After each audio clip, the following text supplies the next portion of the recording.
ಮಕ್ಕವತ್ತವ್ರೆ. ಅಲ್ಲೇ ಸುಬ್ಬಮ್ಮ ಏನೈತಿ? ಇದಳಿ ಭಯ ಐತೈತಿ. ಹಂಗೆ ತಲೆ ಸುದ್ದು ಬಂದ್ಬಿಡ್ತು. ಎದುರುಕೊಬಿಟ್ಟಿದ್ವಲ್ಲ ಮೀ. ನನ್ನ ಬಿಗ್ ಬಾಸ್ ನೋಡಿ ಕಲ್ತ್ಕೊಂಡೆ. ಓ ನೀ ಹಿಂಗ ಕಾಮಿಡಿ ಮಾಡೋದು? ಹೆಂಗಲ್ಲ ಕಿಡಮ್ಮಿ, ನಿನ್ನೆ ಆ ಅಮ್ಮ ಬಿದ್ದೋಗ್ಬಿಟ್ರು ತಲೆ ಸುತ್ತಿ. ಅದಕ್ಕೆ ನಾನು ನಿಮ್ಮ ಮುಂದೆ ಸುಮ್ಮನೆ ನಾಟಕ ಮಾಡಿದೆ ಹಂಗೇನೆ. ಏನಿನ್ನ ಹಿಂಗ ಮಾಡೋದು ನಾವು ಗಾಬರಿ ಪಟ್ಕೊಬಿಟ್ಟಿದ್ದೋ. ಮಂಗಳ ನೀನು ಮನೆ ಕೆಲಸದಲ್ಲಿ ಹಿಂಗಂತೆ ಕಣೆ. ಏನ್ ಸುಬ್ಬವ್ವ ಹಂಗಂದ್ರೆ?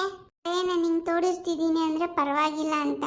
ಅದೇ ನನ್ನ ಮೇಲೆ ಎತ್ತುಬಿಟ್ಟಿದ್ರೆ ನೀನು ಸೂಪರಾಗಿ ಕೆಲಸ ಮಾಡ್ತೀಯ ಅಂತ. ಏನ್ ಸುಬ್ಬಮ್ಮ ನೀ ಹಿಂಗೆ ಹೇಳ್ಬಿಟ್ಟೆ? ಬೆಳಗಿನ ಸಾಯಂಕಾಲದವರೆಗೂ ನಾನು ಹಿಂಗೆ ಅಲ್ವಾ ಕೆಲಸ ಮಾಡೋದು? ಹಂಗೆ ಕಣೆ ಇನ್ಮೇಲೆ ರೇಟಿಂಗ್ ಕೊಡೋದು. ಇವಾಗ ಗೊತ್ತಾಯ್ತು.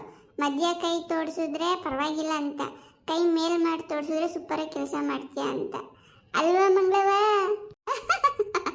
ಎಲ್ಲ ಹುಚ್ಚಿಡ್ಬಿಟ್ಟೆ ಕಣ ಹೋಗು. ನಂಗೇನು ಹುಚ್ಚಿಡ್ದಿಲ್ಲ. ನಿನ್ನೆ ಬಿಗ್ ಬಾಸ್ ಎಲ್ಲ ಅಮ್ಮ ತಲೆ ಸುತ್ತ ಬಿದ್ದೋದ್ರಲ್ಲ, ಸುಮ್ಮನೆ ಅದಕ್ಕೆ ನಿಮ್ಮ ಮುಂದೆ ಹಂಗೆ ಮಾಡಿ ತೋರಿಸ್ತೆ. ನೀವು ಹೆಂಗೆ ನನ್ನ ನೋಡ್ಕೊತೀರಾ ಅಂತ ಅಷ್ಟೇ. ಓ ಏನವ್ವ ನಿಮ್ಮ ದಂಡರಾಜನ ಜೋರಾಗಿ ವಾಯ್ಸ್ ಕೊಟ್ಟರು, ಹಿಂಗೆ ಮಾತು ಹಂಗೆ ಹಂಗಿರ್ಬೇಕಿತ್ತು, ಕಡಕ್ ಮಾತು ಕಡಕ್ ರೊಟ್ಟಿ ಅಂತ. ಇನ್ನು ಆಟ ಶುರು ಒಂದೊಂದು. ಆದ್ರೆ ಆಂಟಿ ನೀವು ತಲೆ ಸುತ್ತಿದ್ ನೋಡಿ ನಮಗೆ ಭಯನೇ ಆಗೋಯ್ತು ನಿಜವಾಗ್ಲು. ಓ ಕಣವ ನನ್ನ ಬಗ್ಗೆ ಏನು ಮಾತಾಡ್ಕೊತೀರ ಅಂತ ಬಿದ್ದೆ. ಅಲ್ಲ ಕಣಮಿ, ನೀ ಬಿದ್ದೆ ಅಂತ ಬಂದು ನೋಡಿದ್ರೆ ನಾವೇನು ಮಾತಾಡ್ಕೊತೀವಿ ಅಂತ ಕೇಳ್ಕೊತೀಯಲ್ಲೇ. ನಮಗೆ ಹುಳ ಬಿಡಕ್ ಬರ್ತೀಯ ನೀನು? ಹಂಗೆಲ್ಲ ನಾವು ತಲೆ ಹುಳ ಬಿಡಿಸ್ಕೊಳಕ್ಕಿಲ್ಲ, ನಾವು ಹುಳ ಬಿಡ್ತೀವಿ ಬೇರೆಯವ್ರಿಗೆ. ಅರ್ಥ ಆಯ್ತಾ?